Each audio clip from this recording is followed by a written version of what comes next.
Record button. We are recording. Yay. Okay. Thank you, Morgan. Thank you. We're just working on a little admin things. Mr. Newman will be here, but he'll be a little late. So we wanted to make sure we get the recording button. It's good to see some old faces, not old faces, some faces that I haven't seen in a while. How exciting. So in this momentum call, we'll be doing celebrations and wins. We're going to do questions if you have questions. We're also going to do challenges. If you're struggling with anything, I want to make sure that can kind of be in the form of a question, but really want to make sure we help you overcome any stumbling blocks you have. You may have seen my post that we're going to do a little mini training. It'll be small. We don't have a lot of time today on overcoming sales objections. I thought that might be fun. And then that'll tie into a new program that we're offering that perhaps you'd be interested in. So let's just get this baby kicked off. Who has a win or celebration that you'd like to share so we can celebrate with you? I know you all do. It's just a matter of who's going to go first. Alfred Poor. Alfred, I got to tell you, I think you are the best poster. Not I think. You are the best poster in the Momentum group ever. So thank you for that. Oh, well, you're welcome. Thank you. You put good stuff in there. You're a good motivator.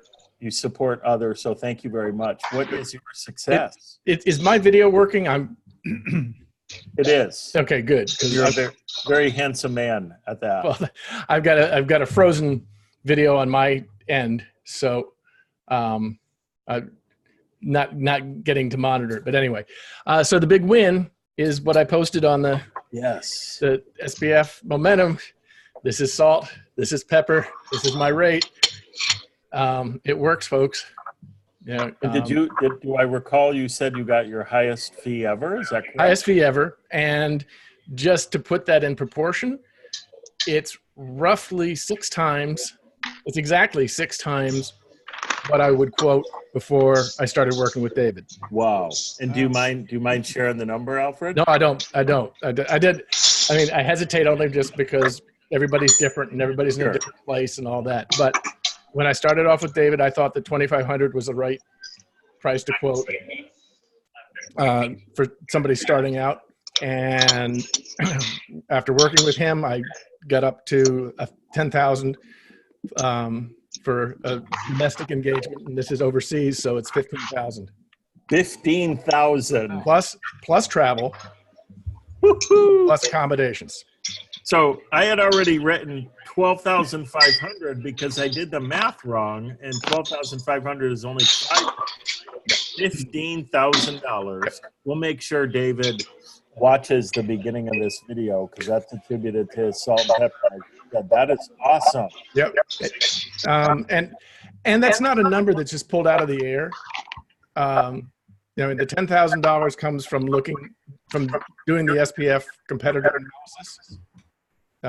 Gone to eSpeakers, I've gone to American, whatever that other group is, that post speakers fee range, and I'm not at the top of my competitive field.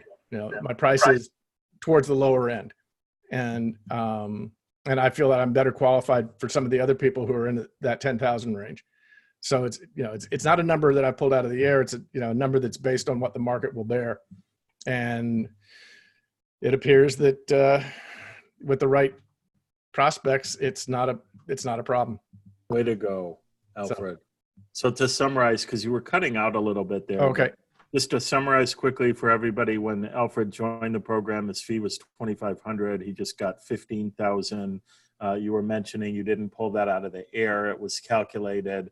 And I loved your last comment about, and I'm paraphrasing, for the right market, the folks that you want to work with that are aligned with your speaking, et cetera, will pay that fee. So congratulations. And by the way, that's plus travel overseas. So way to go, Alfred. Right. Business class and hotel. Boom. Boom. Boom. Nice. I'm going to log out and log back in again. Okay. Because to see if I can fix things. Okay, great. Thank on you. To the next. Congratulations. Who also has a success win celebration that you'd like to share? Thank you, Tim.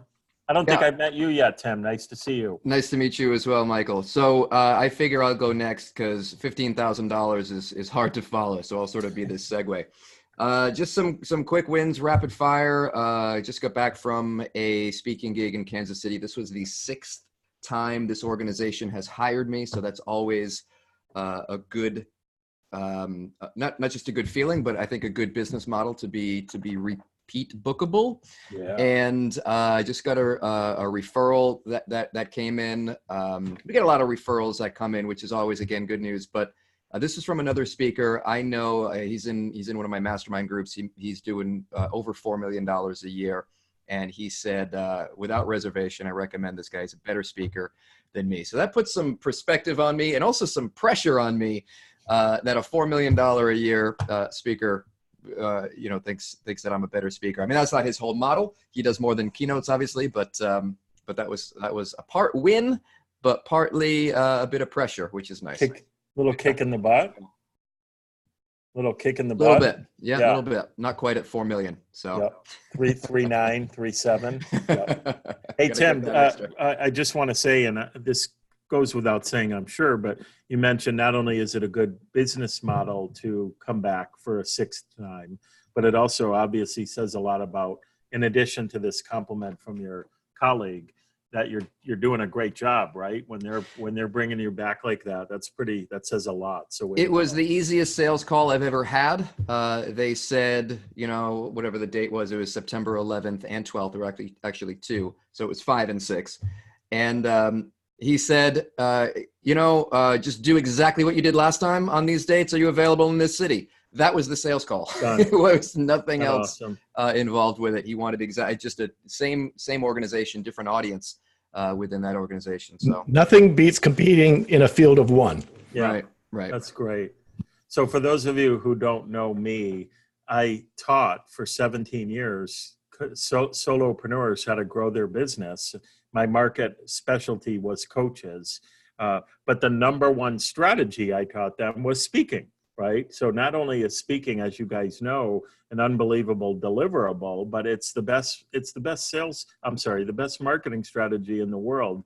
And Tim, you're kind of just proving that. You do a great job. They want you back. They want your add-on offerings, coaching, consulting, workshops, whatever it is you're doing, all of the above. I mean, I'm also really proactive about that. Yes, doing a great job is of utmost importance and sort of the top of the strategy chain, I guess you could say. But there's, I think I have my policies and procedures are now over 40 things that I do at every gig to turn that gig into other gigs. That's awesome. Got to be strategic and proactive. Sometimes it falls into your lap, but sometimes people need a little bit of a reminder. Absolutely. Don't leave it to just being good and assuming there's a whole system and a methodology to getting them to book you back. So Tim, would you be willing to share what you think are maybe the top 2 or 3 items on that checklist? Top 2 or 3. So I would say I'll give you the top 2. I do a survey evaluation regardless of if they're doing a survey evaluation, regardless if I actually care about the audience's feedback. There's several things that I do on this piece of paper that I'm kind of cheating a little bit. It's not really one technique, but that would be a group of techniques. And then the second group of techniques is how I get people on my email list and then following up with email. So those are the 2 big, the ones that I can trace directly to the most number of gigs. Everything else is tougher to trace directly. So they may be more effective. Again, word of mouth, and the speaker business is a little bit unique. There's certainly some direct response components, but there's also this amorphous sort of, thing. So if that makes sense, but those are the ones, if I had to say, then I would say those 2. That's helpful. Thank you so much. Yeah. Awesome. Good stuff, you guys. Who else has a win celebration that you'd like to share? Fred. Yes, I recently got a very good engagement with a regional office for a national company that covers 2 states, and I've got a 90-day engagement with them. I'm 60 days into it, And I was brought on to coach members of their leadership team in presentation skills and communication. And I've been working very effectively with 4 of their top people. And the vice president has been getting a lot of positive feedback from it. And I recently reached out to him and asked him how many other regions around the country. This region, by the way, generates about $250 million in revenue. So I always got, like David says, let them talk about their numbers, and I did. So there are 19 other regions in the U.S. and Canada like his, and he's very happy with what I'm doing. And I have asked him if he would be kind enough to send out an email to his peers around the country, other guys who lead these regions. And he said he would be happy to if I would draft the email for him. So Yep. I'm in the process of wording that, and hopefully just, hey, you need to give Fred Reggie a call if you'd like to have your leaders improve their executive presence and presentation skills, i.e. sales skills as well. So I'm looking forward to expanding this particular engagement, hopefully into a multi-regional, if not a national engagement. Unbelievable. Yeah. Awesome. So Awesome.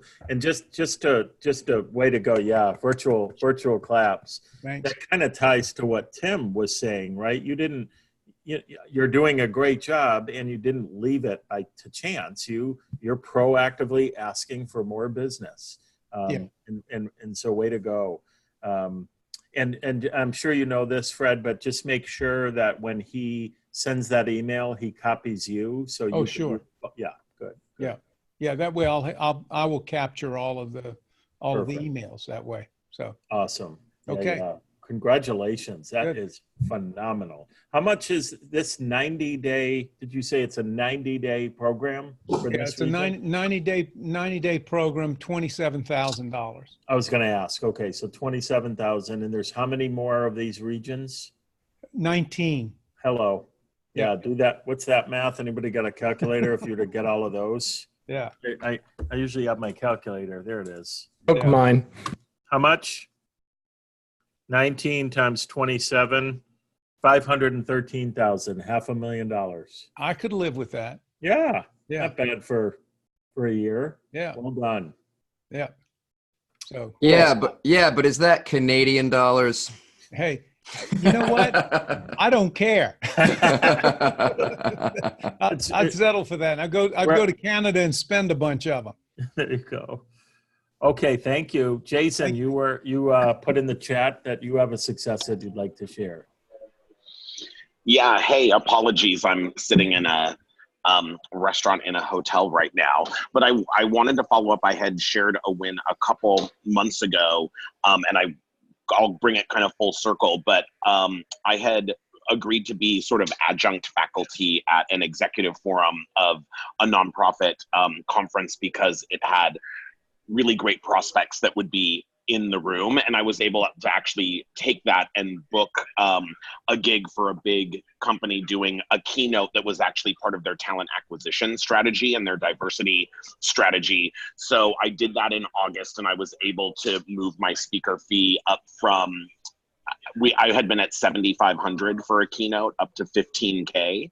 And then the best part about that is while I was working with them, they referred me to another client doing a leadership program within their company. So I was able to book that just a week before the initial gig. And then I'm already in talks with some executives that participated in that program about bringing that to their individual 1,000-person divisions as well. So it's kind of like a whole great example of being smart about speaking for free, but being really clear all about the business objectives. Then the other great thing is, along with getting a great fee with them, I also negotiated to get video and photo selects from them because they were very highly produced professional things without having to discount anything. And I actually just approached that from having a no video or photography clause just as a general thing, and then bringing that up saying like, well, what do you want to use it for? And I'm willing to have you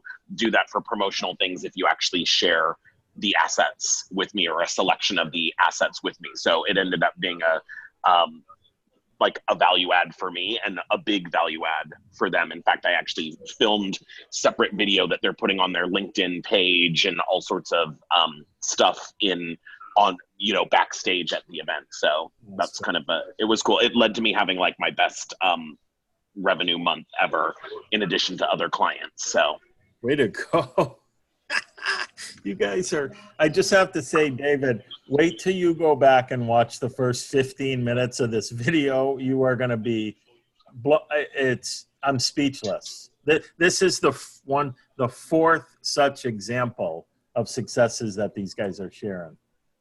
So awesome. And this is why I just disappear, because then you guys are like free to actually talk to Michael and, get serious work done. But I have to say that we have kind of a record in our SPF 2X group, which maybe Michael already shared. So there's a monthly number. And Jason, I'm wondering what your number is for that all-time record. 45. Ooh, close. So close. I know where David's going. Way to go, Jason. That's awesome. That is awesome. But the record, in case you want to go for the record next month or this month, $50,700. Exactly. $50,700 booked in one calendar month. So, but Jason, silver's a good medal. Damn. Silver's a good medal. That's awesome. Is that booked or delivered? Booked. Collected. So scheduled, calendar booked. Got it. Yep. That's a good question, Tim. We had that dialogue too about the kind of who's measuring revenue bookings, who's pacing, who's measuring what numbers. So great question. Awesome stuff. Man,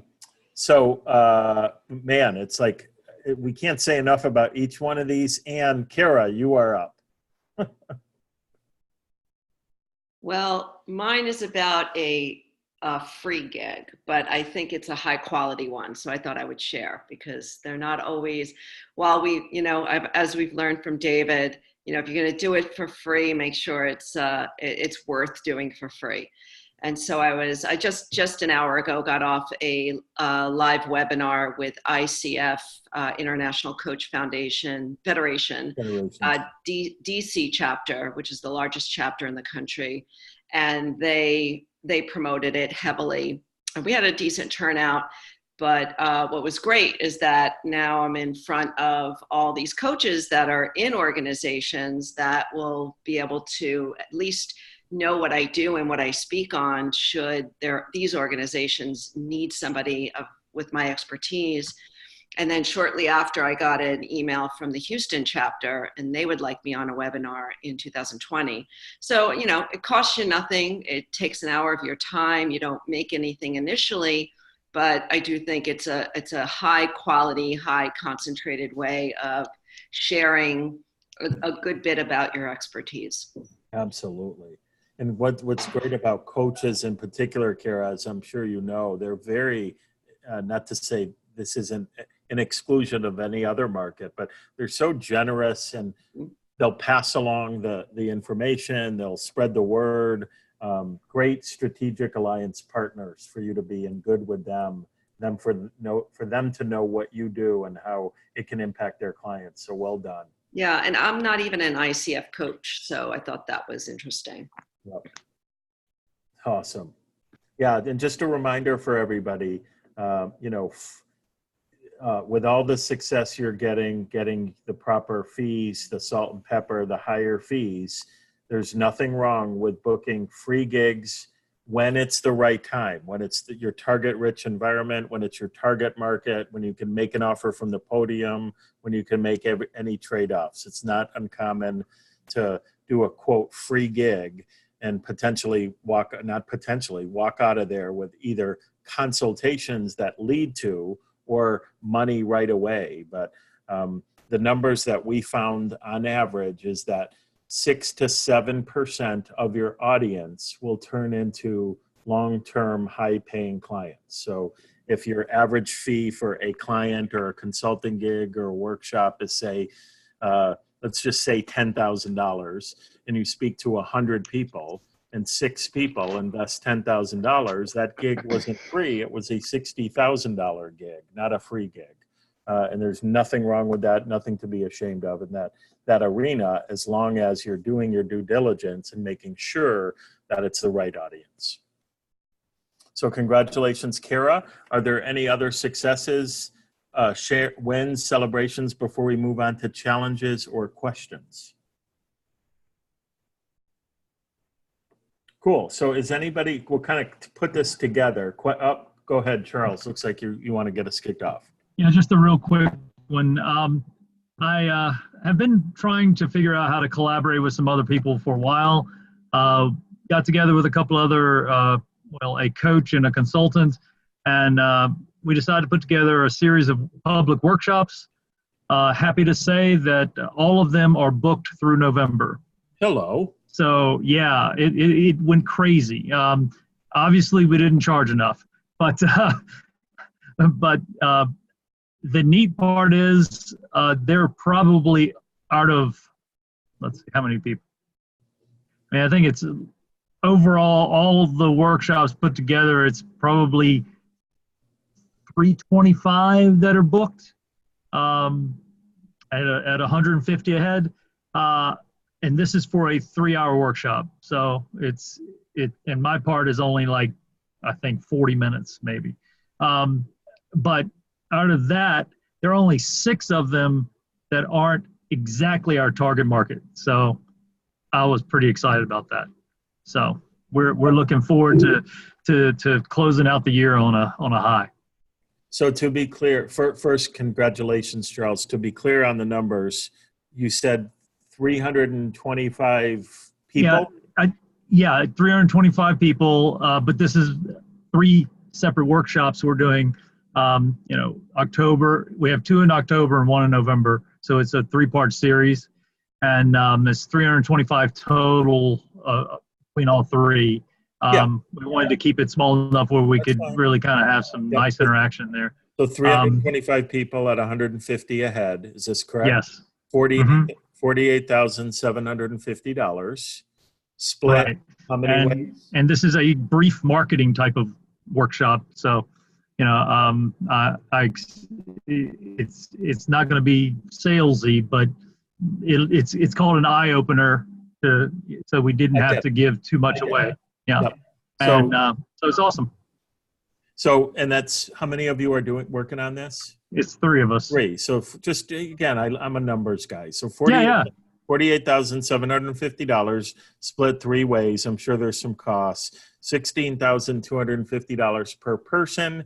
And then the key is an opportunity to upsell once you're there. So yes, congratulations.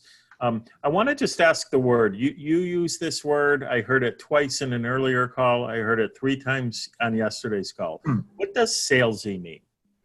Well, for me, I mean, go ahead.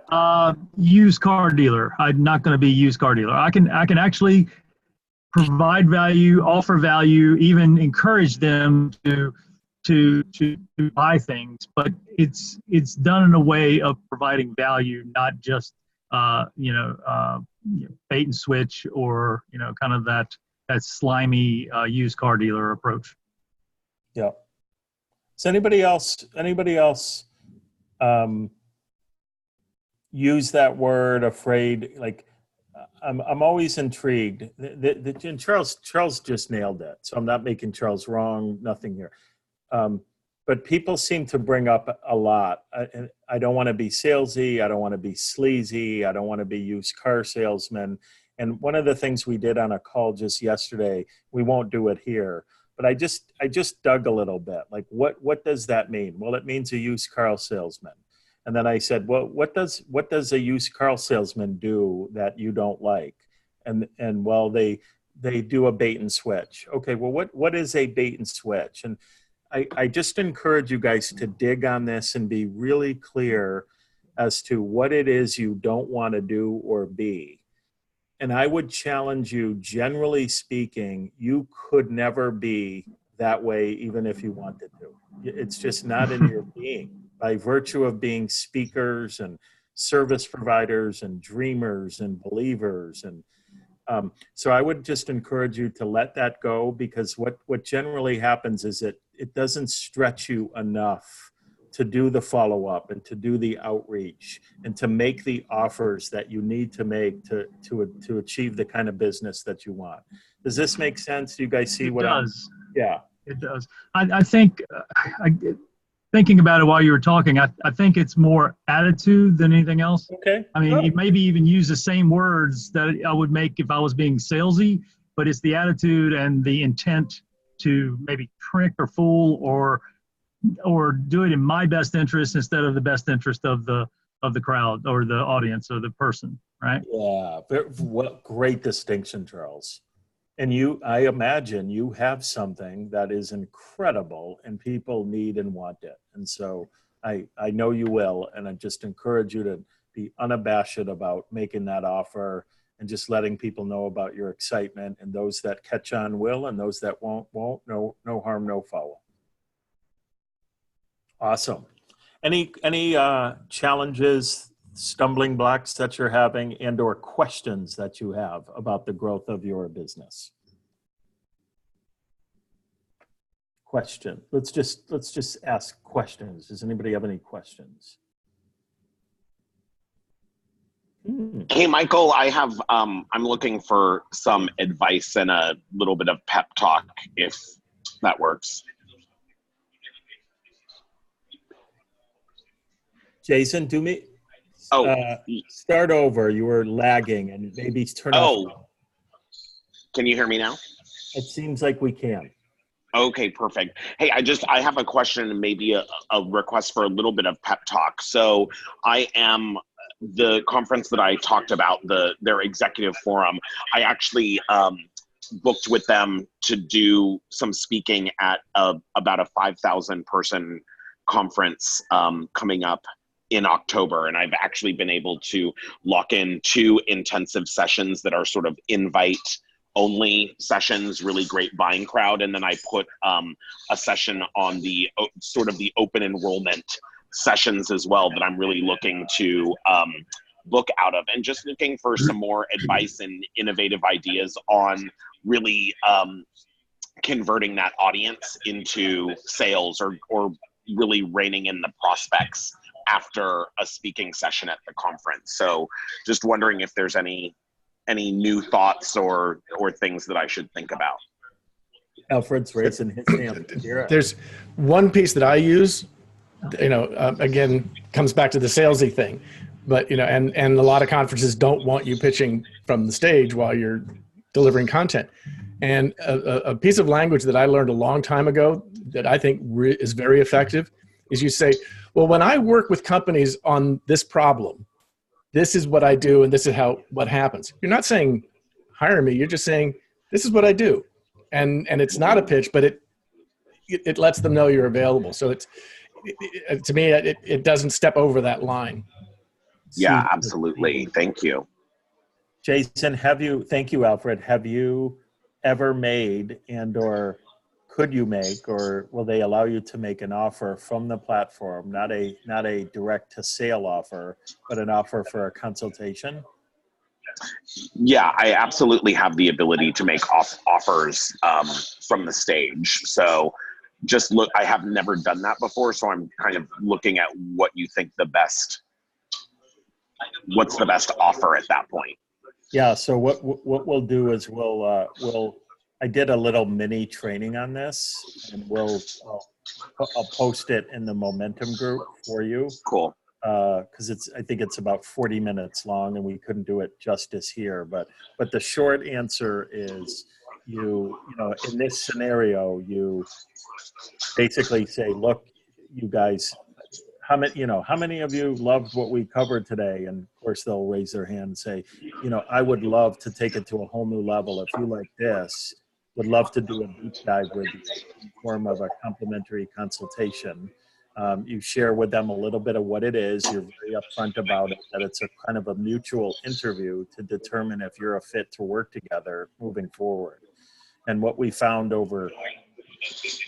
measured this for 18 years with myself and my clients, is that 20% of the people in the room will sign up. And that's where that 6 to 7% of those people will then convert. So that's what I would do. Awesome. It is awesome. Like literally, I get so excited about it. It's ridiculous. It's just so scientific. It's just so beautiful. The only downside of it is you got to do a lot of consultations. And so you might have to get to the point where somebody else is doing those for you. What a good problem to have. Yeah. Awesome. Thank you. You're welcome. Anybody else either have a comment on that or a new way? Yes, Diane. Most of my clients come from my live workshops, and I'm having a fall live workshop that's scheduled on October 2nd. And, oh, there's some background noise. Yeah, if anybody's in a place where there's some background noise, if you could go on mute. Thank you, Jason. That might have been you. Thank you. Okay. So he's having lunch while he's doing this. Call. He's in a restaurant. Everybody's eating there. Go ahead, Diane. okay. So these are my marketing tasks that I've accomplished. Put it on Eventbrite. I've put it on Facebook events. I've shared it with several groups that I've been on, and shared it on some of my friends' timelines. I've also sent an email to my local MailChimp email list. I have flyers, and I've been distributing flyers on networking events. Okay. The signups have been very low. And I'm wondering what else I can do to get some butts in the seats, because that's from the call to action of my live workshops. I do the one-on-one consultations and then talk to them about my packages. So if you have any suggestions, I'd love to hear them. So the core question is how to get butts in seats to a live workshop. Yes, because those are what I've done so far, marketing techniques, and I was wondering if I'm missing anything or what I need to do. Yeah, anybody have ideas on getting butts in seats for a live workshop?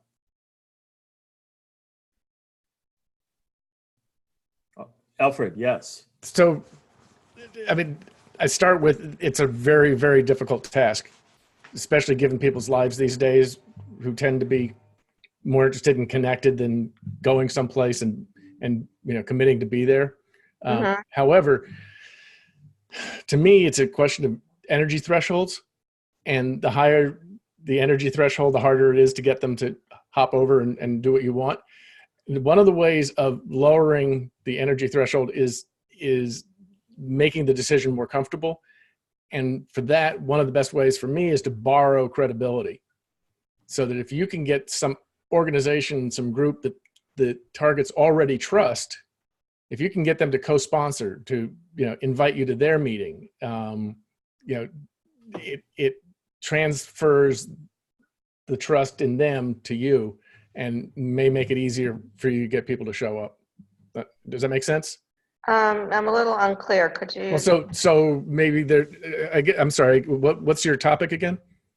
My topic is how to convert the wardrobe Sizzle Your Style series. So I am showing them how to convert 6 pieces of clothing into 12 coordinated outfits. So I would start with, I would look to local chambers of commerce and see if they have a business women's group. I'd look at other kinds of business-oriented groups that may have women membership, that perhaps Rotary, perhaps things like that. Where you could come in and put on a program for them, so it's sponsored by them. It's rather than you having to be the sponsor and producer and all that, it would be under their heading. Okay, I can do that, and then I'm starting to plant some seeds. This is October 2nd, Right. so I have 2.5 weeks. So it's kind of getting down to the wire. Right. How many people are you looking to get? I'm looking to have at least 20, and I offered bring a friend for free. Well, How many do you have now? 2. Okay. so Do me go. a favor. So you could go to the chamber and say, a special offer for chamber members, We'll get to you, Dave. the half price ticket or something like that. Okay. So real quick, I'm gonna just reel us in a little bit, just because we're so limited on time. So number one, Dave, go ahead, and then I've got a quick summary and an offer for you, Diane, to just help you out with this further. Go ahead, Dave. Okay, thank you. Can you hear okay? Am I auto? Yes, we can hear you. We can hear you perfect. In terms of clothing, I was referred to a company that is Indian owned. It's here based in the United States, in New Jersey, where I live. And I can go into a lot more detail, but to be succinct, dress wardrobe for both the men and the women who work there in terms of interacting with their corporate clients was a major issue. Nothing I said had any impact until I did research online and found statistical evidence that how you look makes a difference in how you're perceived. And that's when I began to get credibility in terms of what I was preaching to them about how they had to look when they walked in the door for the first time and the appearance they needed to maintain. Long term, Diane, I would urge you to look for that kind of information and incorporate some statistical analysis. Did you know that with the proper wardrobe or the right look, your chances of getting the door open on a sales call goes up 20% or 50%? Something along those lines might give you greater credibility and help enormously. Okay, thank you for that. Welcome. Thank you, Dave. Dave, do you speak on a similar topic? What my thrust with this company is what I call cultural orientation. Even though the people who started this company, it's a good sized company, they've got 3,000 employees worldwide. Even though they started it here in the United States, an awful lot of the people who work for them are from India. Yeah, yeah. And so I did a crash course called American Accent Training, put together the work that I had on wardrobe, basically helping them interact with the American business community more effectively. Awesome. And okay. It's gone pretty well, and I've gotten some referrals. So. Yep. Okay. I was asking mostly because if you did something similar, love you two to chat further. You gave some great feedback there. Yeah. But, Diane, I'll look at your website and get in touch with you and share some. Okay, that would be fabulous. Yeah, I think that would be amazing. And love your tie, by the way. Oh, thank you. Well, he's sure living it, right? Well, actually, just for the record, I was a little bit late because I had to preside at a funeral this morning. Oh. That's Diane, if you so dressed up. If you would just shoot me an email, Michael@doitmarketing.com. Just summarize what you've done thus far, and I'll respond with some other ideas, because I know some of the ideas that were given today are great, and you're under the gun if you want to try to fill a workshop in 2 weeks. Sure. I think we need to just laser focus on what some quick wins might be, and if you would send that email, I'll have some thoughts for you.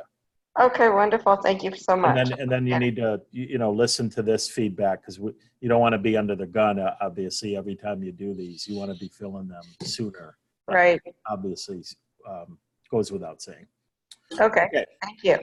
You're very welcome. Let's just cover a little, like I said, we'll do a little mini training on handling objections. I'll share some thoughts and then get your input. And then, like I said, we'll end with an outline of a new program that David and I are working on. But my first question is, so we're talking about the sales process, whether it be a one-on-one conversation, a one-to-many conversation, it could even be online. We hear objections. How many objections are there? I just love to start with that question. How many objections do we hear? I think this is a trick question. Who said, Dave? This is a trick question. Okay, Fred, you're raising your hand. Well, it's not so. I mean, there's a plethora of objections that we all receive, right, when we're trying to sell something, and I have basically 4 questions that I ask that, if answered, will allow me to effectively address whatever the objection is, and I call it CPAT. CPAT. Is it the company? In other words, is it me? Okay. Is it the program? Is it the program I'm offering? Does it not fit with exactly what your objectives are? Is it the amount? We get to talk about fees. If it's the fee, we can adjust the fee to fit any budget by taking away or doing whatever we have to do. Is it the timing? Timing. Are we in it too early?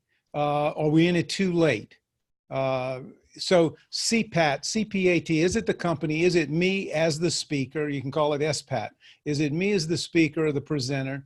Is it the program that I'm offering, or the description of the program, the amount I'm charging, or the timing? And I find that using those 4 questions, you can uncover just about 99% of objections, what's at the root of the objections. Beautiful. So you use these to identify the objections and what's at the root of the objections. Awesome. Right. Awesome. Right. So awesome. With that said, so what are the objections? Well, first, let me go back to my original question. How many objections are there? Just give, how many? 100, 500, 6, 2? Well, you guys are in sales. How many objections are there that you're hearing? 2? No and maybe. No and maybe. Okay. So this really isn't a trick question. Like, so we've identified 7.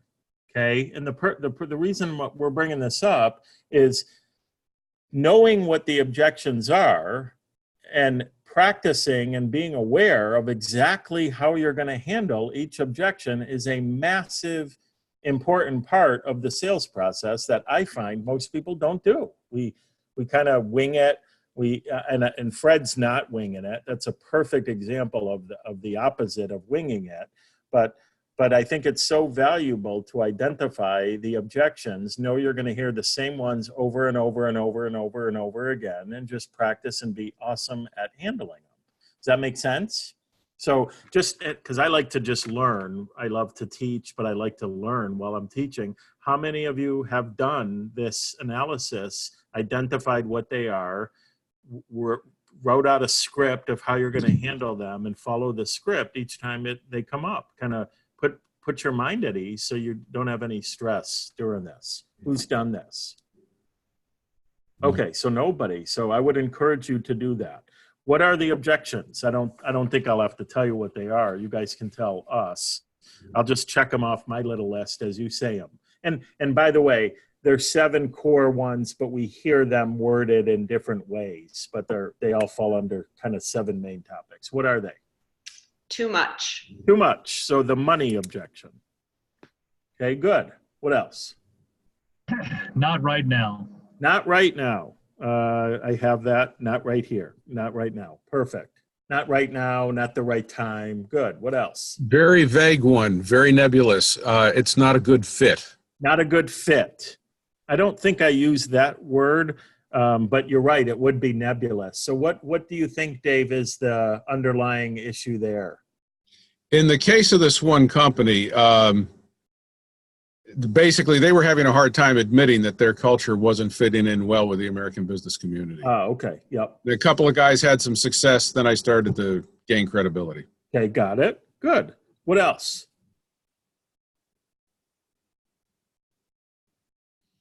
You guys, that's pretty awesome. You guys are only hearing a couple objections. Sounds like the money's the big one. It always is. Anybody else? Yeah, Diane. We filled all of our spots for speaking right now. Okay, so kind of there's not a need. right? Yes. And that would might be- even tie to Dave's point, not a fit, not a need. Okay, so we'll just identify a few more. How about So- we just had you last year? Pardon? How about we just had you last year? Ah, yeah, okay. So again, kind of, yeah, that's different than need. Just had you. So you guys are coming up with some good kind of very specific ones. So we've got, You're not a celebrity. you're not a celebrity. Yeah, got it. I said that too. So we've got not the right time, too much money or the money objection, not a fit. You're not a celebrity. We don't need it. So these are some kind of specific ones. The other ones I had kind of the value. It's not so much it's different than you're too much. It's just we don't know that we want to spend the money or that the value proposition is not there. We're working with somebody else we're looking at other people.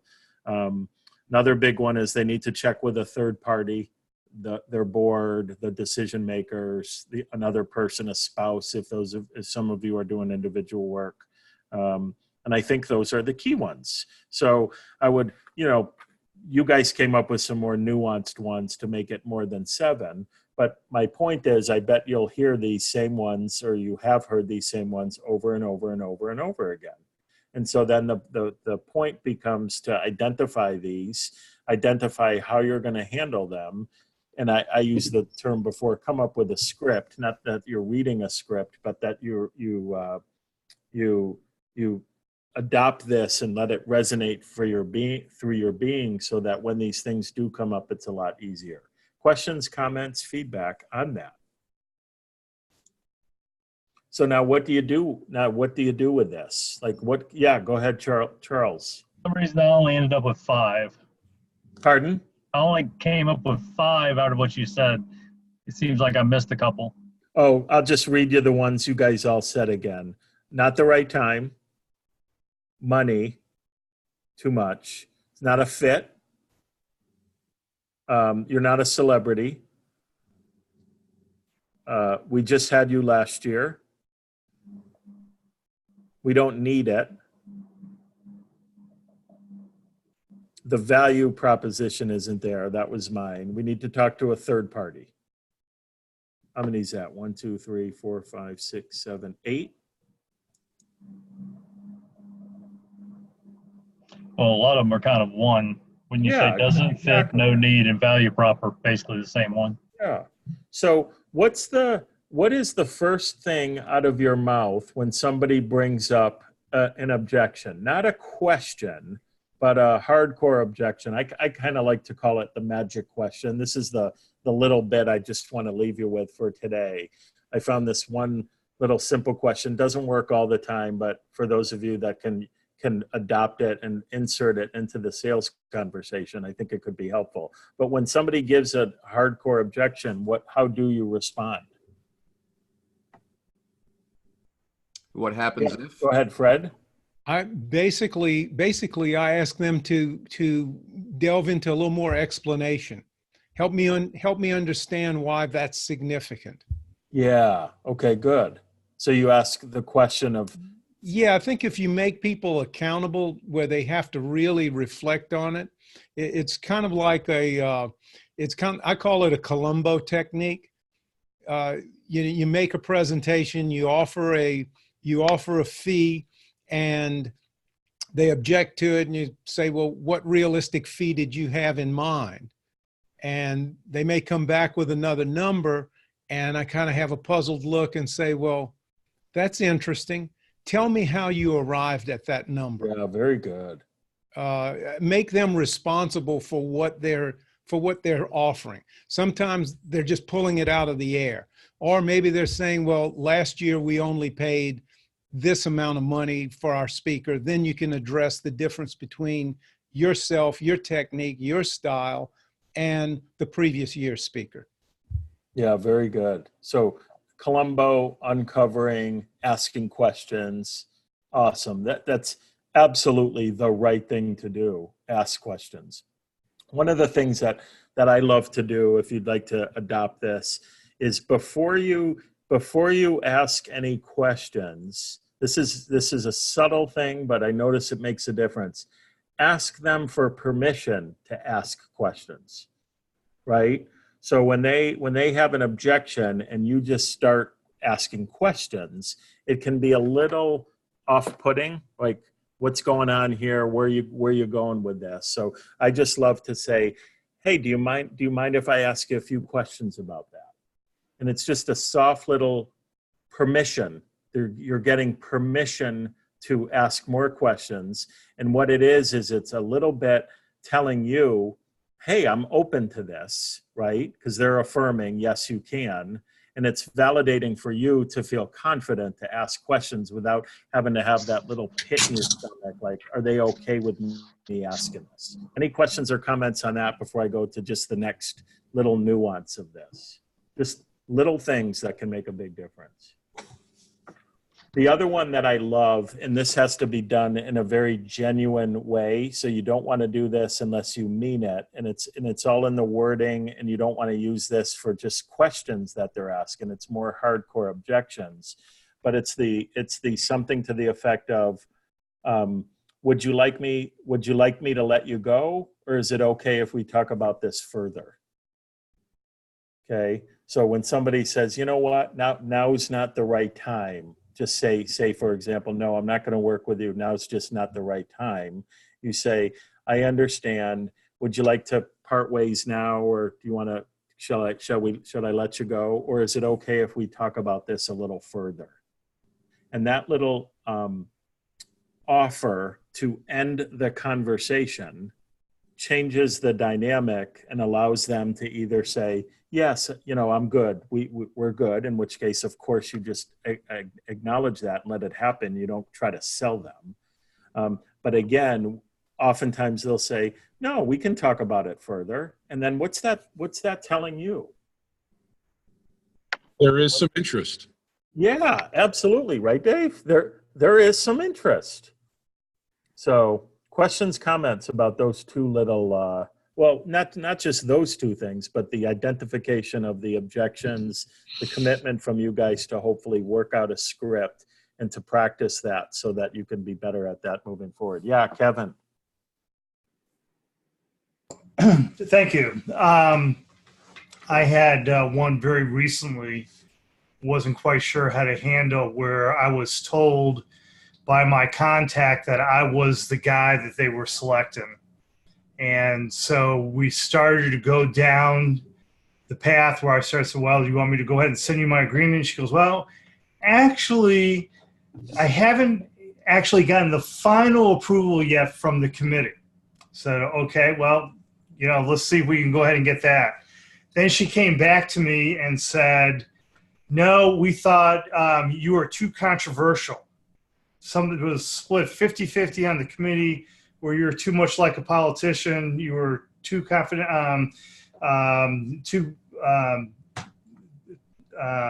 just wasn't gonna work out. By then I was already out. There was no one for me to talk to. There was no way for me to address that objection. Half the members on the committee said that I was objectionable because of my background, like a politician, and there was nowhere to go. So I know I've encountered that before, where other people that you're not dealing with are making those decisions and overriding your primary contact. And by that time, they're giving it to you as it's already a done deal. You're out. Yeah. Yeah.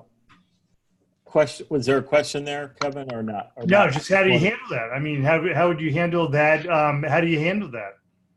At that point in time, how do you handle that? Yeah, that's a good one. How do you handle that at that point in time? My mind went to what we need to do in advance of that to ensure that doesn't happen, by requiring and requesting that everybody who's part of the decision-making process is involved from the beginning. Any thoughts real quick on how to handle that? I'm going to ask for it to be quick because I'm looking at the clock and we just have 5 more minutes. Yeah, go ahead, Dave. Real quickly, Kevin, I'd offer referrals. Well, please call Joan Smith at such and such a company. I did the same program for them, and they were delighted with it. I don't think you need to worry about controversial, but that's for me. ask her, get her feedback. And I would have been happy to do that if they had brought it up during the decision-making process. Right. But it was at the time where they said, we're not going to have this guy. So move on. And I don't even know who all the members of the committee were. I mean, she was telling me all along it was a done deal. So might be one of those where you learn from this for next time. Go ahead, Fred, and then I'm going to shut it off. I just want to make a reference, Michael. I think you helped me. I had posted that same question, Kevin, is, you know, a lot of times we think we're dealing with a decision maker because they are vice president of a company. Mm-hmm. And you get involved in a very deep conversation only to find out later that they took everything that you tried to present and sold them on, and they tried to carry your water into the boardroom or into the committee meeting. And no one can represent us like we can represent ourselves. That's right. And I, you know, that's a lesson that I try to stay ahead of that, but there are times where we kind of make an assumption that, well, hey, this is the decision maker because we're in this deep conversation. And I think just simply asking who else is involved in the decision-making process and try to bring them in. Yeah. And you might just go one step further is yes, and have the professional posture to say, I require that you bring them in from the beginning. Elsewise, we're not going to continue this conversation. I mean, it's not worded that abruptly, but just having that confidence and that posture to request that at the beginning. Thank you, guys. So 2 quick things I just want to share. Number one, for those, I know you have all heard about the graduate program that David and I have talked about. We funnel people into either the SPF, Speaker Profit Formula 100K group for those folks that are still looking to get to that 6-figure number. And then similarly, we have a graduate program called the SPF 2X program, which I imagine is for most of the people on this call. I'm getting a sense that this is very high level. For those of you that are excited to double your business, not just for the sake of making money, that's terrific if that's you, but for the impact that you want to have on the world. So since we announced this a few months ago, it's grown. We've gotten traction. We've got incredible people in these groups. We've kind of got our system down. So I just encourage for those of you that might be interested to consider having a consultation with me to learn more about the details of the program so we can get you in. It's one of those things where cannot hurt to have a conversation just to see if it's a fit. I think it might be for some of you, if not a lot of you. So would encourage you to do that. And then the second thing is David and I are working behind the scenes to create, I kind of get giddy talking about this. We're creating a whole new robust 8-week-long sales training program. David started this a while back. He called it Solo Sales Success, but we're taking the genesis of that. We're adding stuff that I've created. We're bringing our director of sales on board to help us create this program.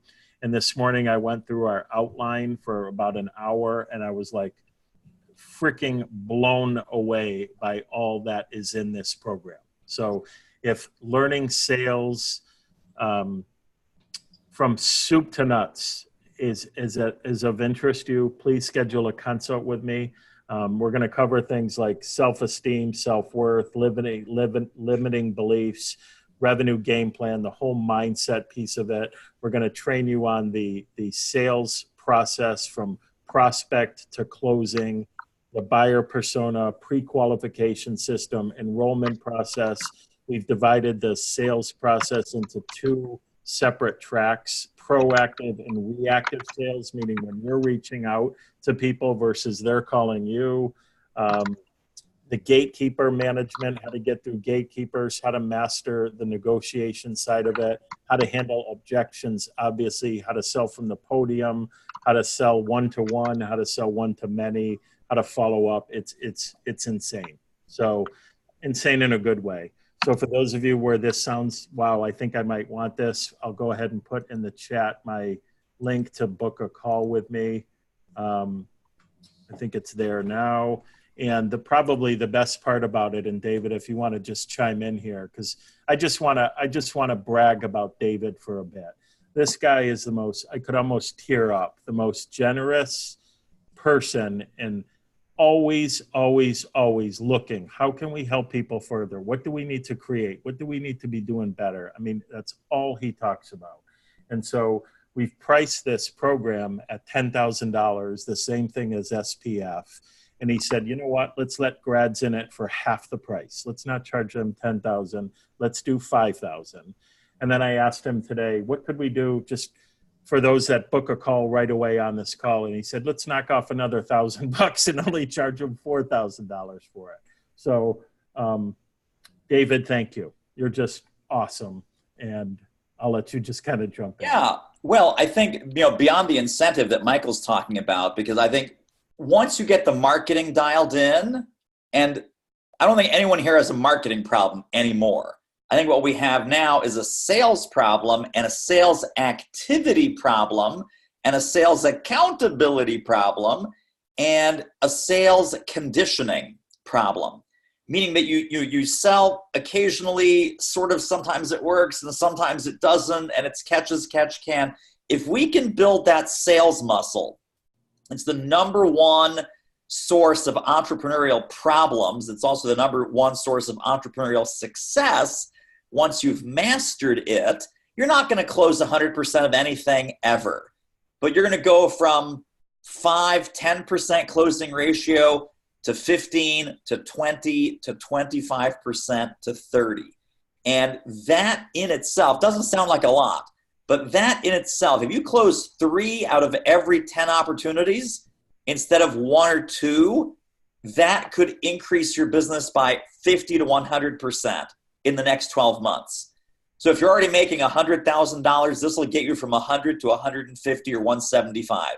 If you're making 200, this is what will take you to 300, 3.25, etc. It is literally a force multiplier, and we just don't want to see people who have great websites, great content, great speech, great articulation and distinction lose it in that last 1/10 of a mile, which is getting the check, getting the yes, opening enough doors, opening enough relationships where you get to close enough deals and help the people that you're meant to help and serve the people that you're meant to serve. So it's kind of heartbreaking, not to throw Kevin under the bus here, but this group missed out, buddy.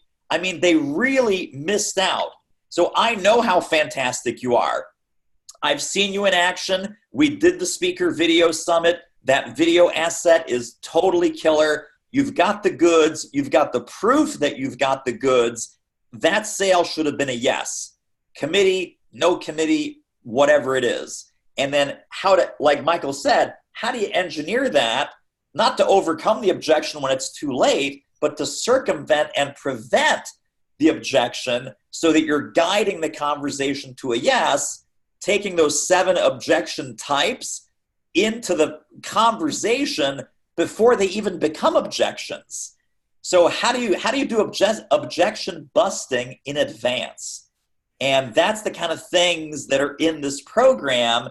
It's not just, sale, here's the closing line, here's the manipulation, here's that salesy thing we were talking about earlier. This is about trusted advisors selling and how to do it comfortably and organically and conversationally and in a way that fits your personality and your preferences. So you get a lot more checks a lot more often. And if you want to talk to Michael about that, that's the link in the chat, and we'd love to talk to you about that. David, something you said, it reminded me that all the work is done in the marketing.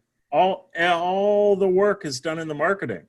You get on a sales call, and whether you convert 1 out of 10, 2 out of 10, or 3 out of 10, it's not 1 second more work. And it makes, like you said, a multiplier of your income is insane. Good stuff. And just last quick thing, because we could talk about this forever, and we will in the program. But people say, I need more leads.